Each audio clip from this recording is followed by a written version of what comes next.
The classroom buzzed softly with the usual noise, pens scratching, whispers exchanged, until the teacher's voice sliced through like a blade.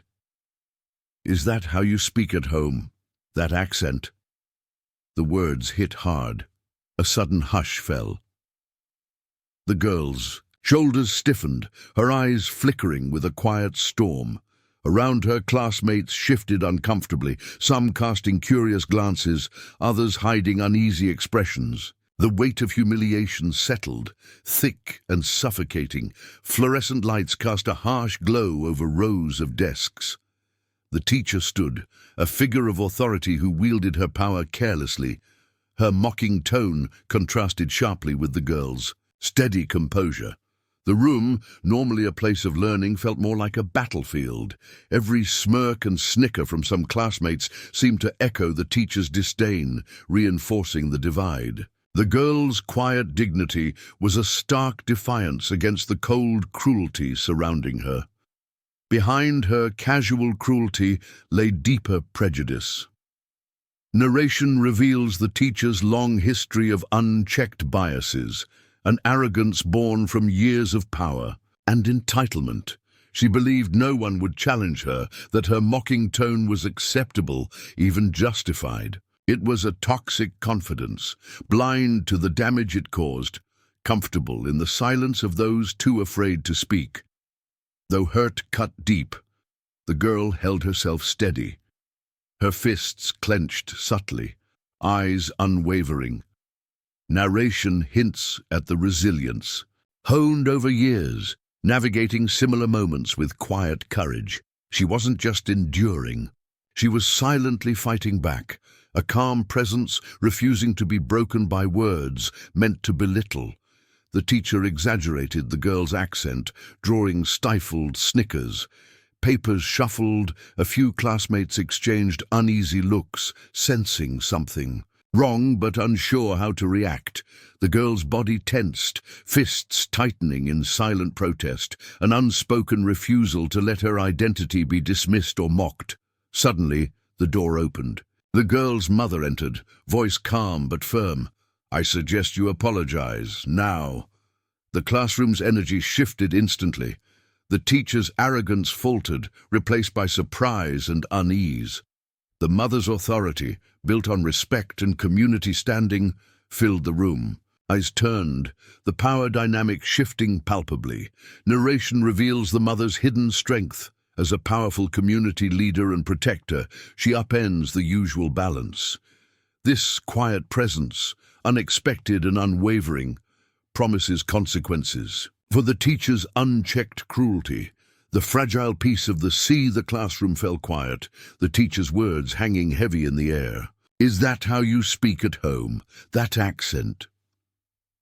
The girl's eyes narrowed slightly, her hands clenched under the desk. Around her, the other students shifted, some curious, others uncomfortable. The silence was deafening, loaded with unspoken judgment and the weight of humiliation. A few snickers broke out, but most faces were turned away, unwilling to meet hers. She knew that look, the dismissiveness, the quiet mockery, and she held it inside, a slow burn beneath the surface. The harsh fluorescent lights above cast a cold glow over the rows of desks, a stark reminder that this room was a place of learning and, for some, of cruelty. The teacher's voice, casual yet cutting, was an assertion of power, a daily reminder of who held control here. The girl sat steady, her posture rigid but her spirit unbroken. Narration whispered of the invisible battles she'd fought, years, of small slights and larger wounds, endured with quiet dignity. The teacher's sneer was a mask shaped by years of unchecked bias. No one dared challenge her. Her authority was unassailable, her prejudice comfortably hidden behind rules and expectations. She mimicked the girl's accent, exaggerating every word. Laughter bubbled up in a few corners of the room, muffled but present. The girl's fists tightened, knuckles white, a silent protest. Every laugh was a cut, every glance a reminder of the walls built around her. Suddenly the classroom door opened and the girl's mother stepped in. Her voice was calm, but it carried an unmistakable firmness. I suggest you apologize. Now. The air shifted instantly. The teacher's smirk faltered, replaced by a flicker of unease. The mother's presence was no accident. She was a pillar in their community, a protector who commanded respect without raising her voice. The classroom, once a stage for mockery, became a battleground where power quietly tilted. Narration revealed the mother's unseen strength, her reputation a silent threat to the teacher's cruelty.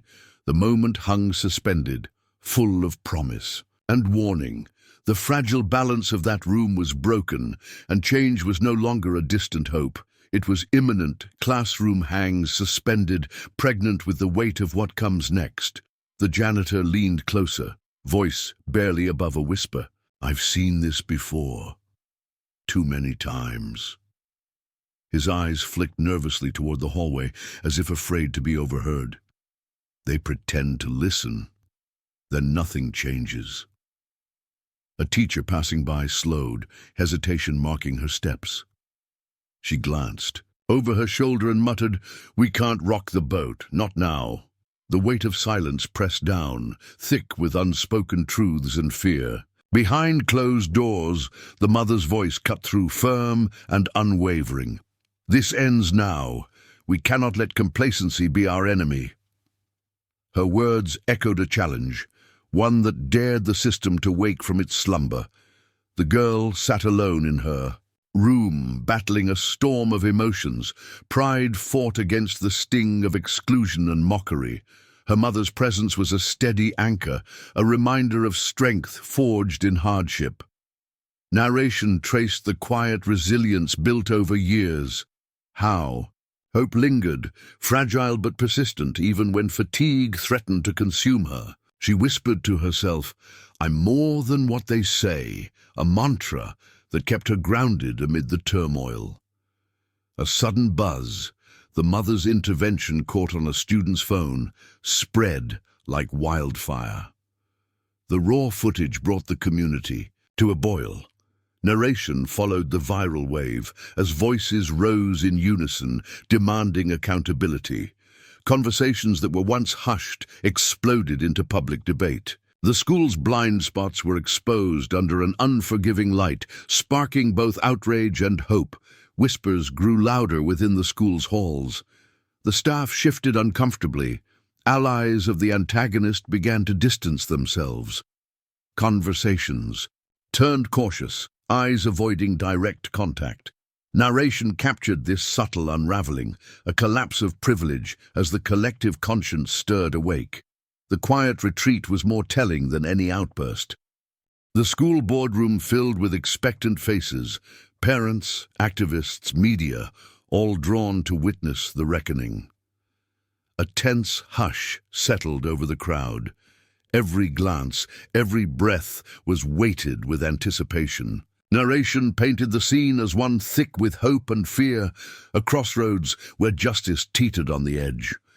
The teacher's facade cracked under scrutiny. Hands trembled, forced smiles faltered. Her answers wavered, confidence dissolving like a mist.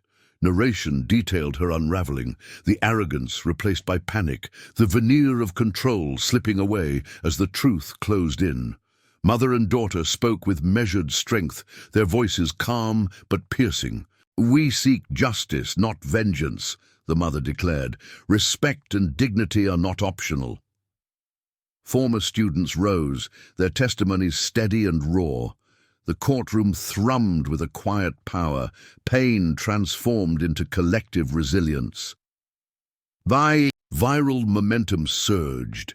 Videos spread, hashtags trended, leaders took stands. Narration traced the transformation of a private hearing into a public movement, a call for change that could not be silenced. Inside, the real battle unfolded in silence. Emotions flickered, hope, despair, determination. Defeats whispered behind closed eyes. Triumphs were held close to the heart. The war was fought not with noise, but with quiet dignity, each small crack signaling a step toward justice. The hearing is over. The echo of voices lingers in the still room, but the real change is unfolding quietly beyond these walls.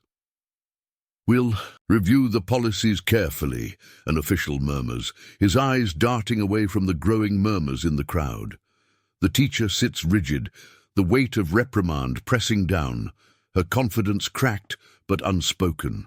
This school, long slow to act, is now forced to reconsider slow steps toward reform in a system that creaks under its own resistance. Community members exchange hopeful looks. The air feels fragile but charged with possibility. Narration captures the uneasy birth of healing, hesitant but real as the first seeds of justice begin to take root. At home, the girl and her mother sit side by side, a quiet understanding passing between them. No words are needed. The silence speaks volumes. She walks home later, each step lighter despite the scars she carries. Her shoulders no longer weighed by doubt, but lifted by dignity. Narration reveals how their bond, forged in adversity, symbolizes resilience, a beacon in the darkness. They do not speak loudly of victory, but in their quiet moments, a deep strength hums beneath the surface.